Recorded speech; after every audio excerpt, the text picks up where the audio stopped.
Good morning friends, स्वागत है आपका आपके अपने YouTube channel study with Ravi Thakur पर। तो चलिए आज के द हिंदू एडिटोरियल वोकैबुलरी की शुरुआत करते हैं। वोकैबुलरी के पीडीएफ के लिए आप मुझसे टेलीग्राम ग्रुप पे जुड़ सकते हैं। मेरे टेलीग्राम ग्रुप का नाम है स्टडी विद रवि ठाकुर। तो इस डॉक्यूमेंट का जो पीडीएफ है आपको मेरे टेलीग्राम ग्रुप पे मिल जाएगा।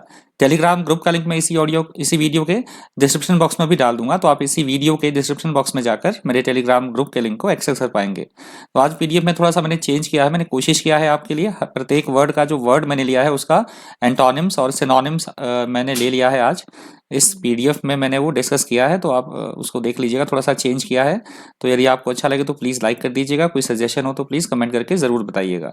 तो पहला जो एडिटोरियल दिया गया है वो दिया, उसका हेडिंग आप देख ही रहे हैं, a new peak on spike in corona virus cases. तो अभी कुछ एक राज्यों में कोरोना वायरस का संक्रमण एक बार फिर से बढ़ चुका है। जैसे हमारा मध्य प्रदेश है, पंजाब है, छत्तीसगढ़ है, केरला है। तो इन राज्यों में कुछ एक राज्य ऐसे हैं जिसमें कोरोना संक्रमण दोबारा से तेजी पकड़ रहा है, रफ्तार पकड़ रहा है, तो जो कि चिंता का विषय है। तो ये पहले एडिटोरियल में ये सारी बातें दी गई हैं। तो चलिए शुरुआत करते हैं वोकैबुलरी की। आज की वोकैबुलरी का पहला वर्ड है पीक। पीक यहाँ पे नाउन की तरह यूज हुआ है। पीक का मतलब होता है किसी भी चीज का अपने शिखर पर होना, उच्चतम बिंदु पर होना, सर्वोत्तम होना, उसको बोला जाता है पीक। मैंने एग्जांपल आपको दिया है, a man at the peak of his career, that is called peak. Career, that is called peak. Synonyms antonyms आप देख लीजिएगा, वीडियो थोड़ा सा ज्यादा लंबा हो जाएगा, मैं डिस्कस नहीं करूंगा, पीडीएफ में आप देख लीजिएगा। नेक्स्ट है आपका वर्ड स्पाइक। स्पाइक यहाँ पे नाउन की तरह यूज हुआ है। स्पाइक का मतलब होता है किसी भी चीज में एकदम से पहले गिरावट हो जाए और फिर से एकदम से वो तेजी पकड़े, एकदम से बढ़ जाए, एकदम से तेजी से बढ़ जाना किसी चीज का। कीमत भी हो सकता है, कोई भी चीज हो सकती है, तो उसे बोला जाता है spike. Find when your regular spike in temperature occurs each month, that is called spike. ये तुम्हें एग्जांपल दे रहा हूं, मैंने एक्सप्लेनेशन नहीं दिया है इंग्लिश में। यदि वो भी आपको चाहिए होगा तो वो भी रिक्वायर्ड होगा यदि आपको, तो वो भी मैं इसमें लिख दूंगा। अदरवाइज मैंने सिर्फ आपके लिए एग्जांपल लिया है और प्रत्येक वर्ड का सिनोनिम्स और एंटोनिम्स मैंने ऐड किया है आज से। नेक्स्ट वर्ड है स्टेडी। स्टेडी यहाँ पे एडजेक्टिव की तरह यूज हुआ है। स्टेडी का मतलब होता है एक समान गति से बढ़ते रहना, एक समान चाल से चलते रहना, लगातार निरंतर कोई प्रक्रिया होना, उसे बोला जाता है steady. Feed plants to encourage steady growth, that is called steady. Next word है adhere.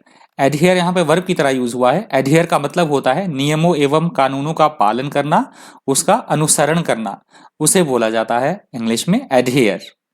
All members of the association adhere to strict code of practice. तो ये था एडहियर। नेक्स्ट वर्ड है वल्नरेबल। वल्नरेबल आपका एडजेक्टिव की तरह use हुआ है। वल्नरेबल का मतलब होता है ऐसी कोई स्थिति, ऐसी कोई बात जिसे आसानी से, बड़ी इजीली नुकसान पहुंचाया जा सके, उसे हम बोल सकते हैं नाजुक या अति संवेदनशील होना। एग्जाम्पल में लिख दिया है, people with high blood pressure are specially vulnerable to diabetes. Next word है, ये इसका सिनोनिम्स एंटोनिम्स है।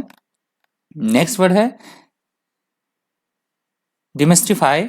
डिमेस्टिफाई यहाँ पे वर्ब की तरह यूज हुआ। डिमेस्टिफाई का मतलब होता है, डिमेस्टिफाई का मतलब होता है किसी चीज को समझने के लिए इजी कर देना, आसान बना देना, या हम बोल सकते हैं रहस्य से पर्दा हटा देना, तो उसे बोला जाता है डिमेस्टिफाई। तो मैंने एग्जांपल ले लिया है, this book aims to demystify medical treatments, that is called demystify. Next word है फिनोमिनन। फिनोमिनन यहाँ पे नाउन की तरह यूज हुआ है। फिनोमिनन का मतलब होता है प्राकृतिक या फिर कोई सामाजिक घटना या फिर तथ्य, उसे बोला जाता है फिनोमिनन। एग्जाम्पल मैंने लिया है, acid rain is not a natural phenomenon, it is caused by pollution. Next word है प्लॉजिबल। प्लॉजिबल यहाँ पे एडजेक्टिव की तरह यूज हुआ है। प्लॉजिबल का मतलब होता है ऐसी कोई बात जो तर्क संगत हो, बिल्कुल सही हो, मुमकिन हो, स्वीकार करने योग्य हो, जिसे एक्सेप्ट किया जा सके, उसे बोला जाता है plausible. I stood still trying to invent a plausible excuse. Example मैंने इसका दिया प्लॉजिबल का आपको। सिनोनिम्स एंटोनिम्स आप प्रत्येक वर्ड के देख लीजिएगा। नेक्स्ट वर्ड है एमरजेंस। एमरजेंस यहाँ पे नाउन की तरह यूज हुआ है। एमरजेंस का मतलब होता है किसी भी चीज का उत्थान होना, उत्पत्ति होना, उदय होना, उद्भव होना, उसको बोला जाता है एमरजेंस। एग्जाम्पल देख लीजिए, the emergence of new democracies in Latin America. Synonyms antonyms देख लीजिएगा। नेक्स्ट वर्ड है कॉम्प्लेसेंसी। कॉम्प्लेसेंसी यहाँ पे नाउन की तरह यूज हुआ है। कॉम्प्लेसेंसी का मतलब होता है सेटिस्फेक्शन होना, संतोष होना किसी बात को लेकर, किसी स्थिति को लेकर, या हम बोल सकते हैं आत्मसंतुष्टि होना, उसे बोला जाता है इंग्लिश में कॉम्प्लेसेंसी। मैंने एग्जाम्पल लिया है, Sachin Tendulkar advised Team India not to get complacent and carry the confidence against a tough Australian side on Sunday. तो बहुत पुराना मैंने एग्जाम्पल लिया है, that is called complacency. Next word है, नेक्स्ट आपका जो एडिटोरियल है वो दिया गया है after the coup on political crisis in Myanmar. तो ये एडिटोरियल हमने पहले भी ये हिंदू में दिया गया था और उस समय भी मैंने डिस्कस किया था आपसे।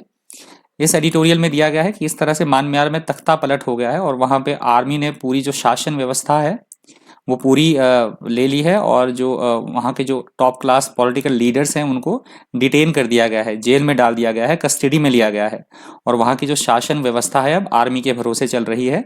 इसी के बारे में दिया गया है। तो इसके कारण आलोचना भी हो रही है, वहाँ के जो आर्मी चीफ है उनकी आलोचना भी हो रही है दुनिया भर में।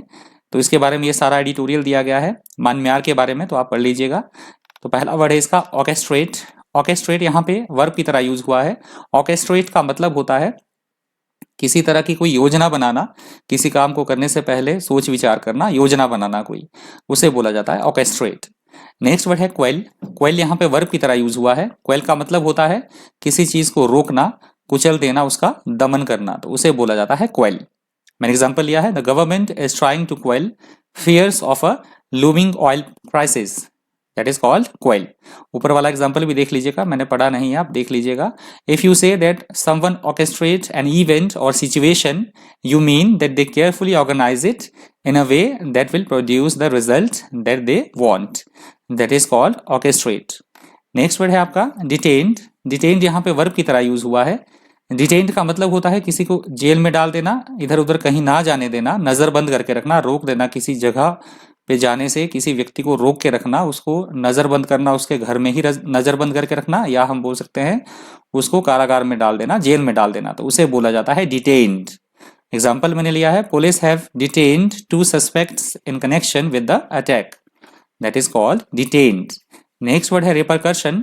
रिपरकर्शन यहाँ पे नाउन की तरह यूज हुआ है। रिपरकर्शन का मतलब होता है किसी भी किए गए काम का नतीजा आना, परिणाम होना, दुष्परिणाम होना, उसके साइड इफेक्ट्स होना, उसको बोला जाता है रिपरकर्शन। या फिर सिंपल डिसीजन आना, कोई सिंपल निर्णय आना, परिणाम आना किसी भी चीज का, उसको बोला जाता है रिपरकर्शन।